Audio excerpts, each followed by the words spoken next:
4 hommes, 4 fortunes. Et face à eux, 750 millions de personnes. C'est la moitié de la population africaine. Et pourtant, leur richesse cumulée est inférieure à celle de ces 4 milliardaires.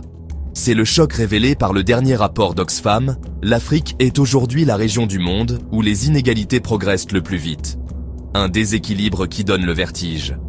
Car pendant que les fortunes d'Aliko Dangote, Johann Rupert, Nikki Oppenheimer et Nassef Sawiris s'envolent à plus de 57 milliards de dollars, près de 460 millions d'Africains vivent dessous le seuil de pauvreté extrême.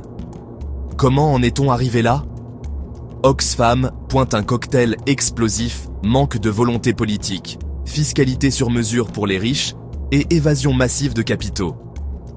Depuis 1980, les taux d'imposition n'ont quasiment pas bougé et les plus fortunés continuent de déplacer leurs actifs hors du continent.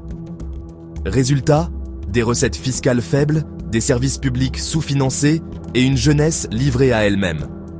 Pourtant, selon l'ONG, il suffirait d'un impôt de 1% sur les actifs des ultra-riches et de 10% sur leurs revenus pour financer l'accès universel à l'éducation et à l'électricité en Afrique. Le problème ? Ce n'est pas un calcul économique, c'est un choix politique. Le rapport a été publié à l'occasion de la session semestrielle de l'Union africaine, où les États membres ont timidement promis de réduire les inégalités de 15% d'ici 10 ans. Mais Oxfam reste sceptique.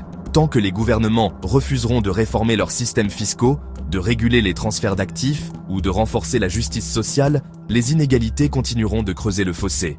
Car ce n'est pas seulement une question de milliards. C'est l'avenir d'un continent qui se joue.